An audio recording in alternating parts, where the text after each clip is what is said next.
Sky Ride at the Tulsa Fairgrounds was put in initially by a firm from Minnesota.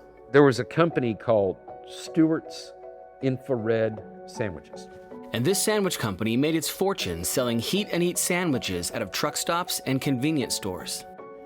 And so they're diversifying their portfolio, and they get the crazy idea to buy a Sky Ride, and it's made by a company called Von Roll. They put this ride in at Minnesota in 1964, and it makes a fortune. The Von Roll Skyride Company became world famous, installing the lifts in some very impressive amusement parks, from the 1964 World's Fair to Disneyland, giving riders a beautiful bird's-eye view of the park. Now, the Minnesota State Fair is huge.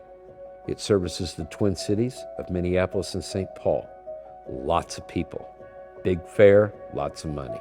After a very successful launch, the Infrared Sandwich Company decided they were ready to choose another location, so they started to do attendance inquiries at state fairs nationwide. The fairs throughout the United States, they track their attendance, and they all lie. If there was one thing that the Bells and Murphys would agree on, it was the attendance during the fair. If the fair board said 1 million people showed up, Bell and Murphy would both tell you it was about 750,000. The call to Tulsa came in inquiring about the attendance numbers. However, this opportunity was seen as too good to pass up.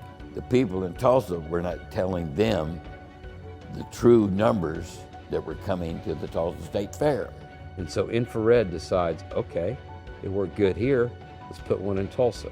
The bulldozers went to work as the innovative new ride began its construction, each tower being lifted by giant cranes as construction zoomed along to reach the deadline for the upcoming Tulsa State Fair. They put it in 1966 for a cost of $250,000. To compare that, 2 years later, 1967, we start building Zingo, and by the time Zingo's completed in 68, we spent $240,000 on Zingo. So it's about the same amount of money. Opening day of the Tulsa State Fair arrived and the crowds entered the gates. But to the shock of Infrared Sandwiches, the size of the crowd wasn't at all what they were told. So they put this ride in, and the revenue was, like 1/4 of what they got in Minnesota. Same ride. They decided to try and ride it out to see if revenue would improve the following years. They ran it for a few years, and it didn't make enough money. In 1971, Infrared was facing a tough decision on whether they should keep losing money on the ride or sell it at a loss. They were ready to sell it because they were going in the hole. So Bell's Amusement Park took over operations of the Sky Ride, only keeping it open for the 11 days of the Tulsa State Fair, wondering how the new ride would compare to other rides at the park. Year after year, the ride was always the #1 attraction at the State Fair, beating out every ride in the Midway that Jerry Murphy brought in, and always outperforming the beloved revenue juggernaut, the Zingo roller coaster at Bell's. #1 ride at Bell's is Zingo, and yet the Sky Ride always did more money. However, among all the celebration, tragedy was about to strike the Sky Ride while maintenance was being done on the ride. We had some employees, they were on the east end, and it was a kind of remote back there because that wasn't in the center of the park. The west terminus is in the park. There was a legend about a man who hung onto the Sky Ride's exterior and rode all the way to the other station, dangling below the car. This sparked a competition with the two boys as they challenged each other on how far they could drop into the grass before it got too high. They would grab a hold of the bars on the outside and ride it up a little ways. Well, this kid, he evidently held on, and they didn't have sense to turn it off right away.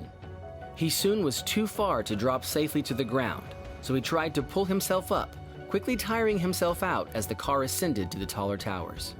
The tower is about 85 feet tall, something like that. His grip evidently left him, and he fell. Word quickly spread to all the Bell family, including Bob Bell's wife, Sally Bell. Someone said there was somebody hurt, and so we, of course, ran down there immediately, and I remember seeing the body. And I had given this kid one of my shirts. So when my wife ran up there, I forgot, I wasn't exactly right there on site, but she ran up and she saw my shirt. She thought that, that was me there. It was dreadful. The accident was found to be the fault of no one but the boy, who sadly passed away. Bells continued to operate the Sky Ride at great success until 2006. I was in the office, and then I walked outside, and I saw my husband walking up with this piece of paper in his hands. And I could tell that, something was wrong. And so I went to meet him, and it was our eviction notice. No warning, no, we need you to do this, nothing, just an eviction notice. And we were both just, speechless. The demolition of the park began as there were only a very limited number of days to remove everything according to the eviction notice.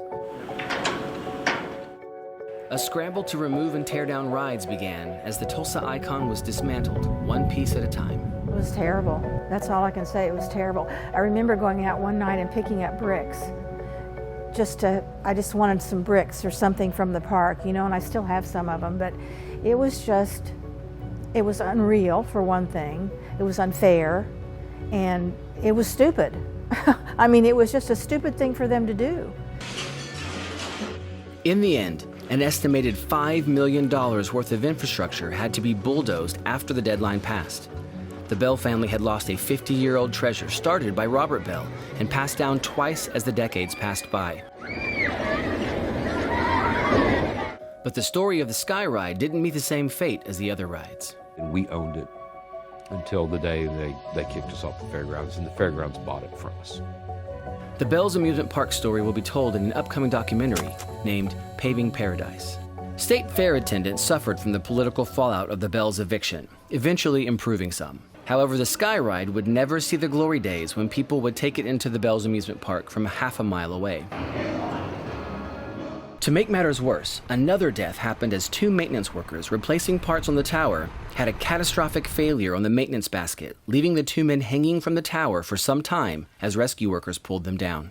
Things were obviously complicated when another blow to the state fair happened as a worldwide pandemic hit. The ride was closed and sat there with an unsure future until May of 2022, when a whistleblower leaked the news that the ride was going to be taken down. After rumors spread online, the fairgrounds scrambled to release a statement confirming our worst fears. The Tulsa Sky Ride currently is doomed for demolition. We are now fighting to save the Tulsa Sky Ride, hoping that this effort will not be a sad chapter in its history. Our team of fighters is all gathering under tulsaskyride.org to save the attraction.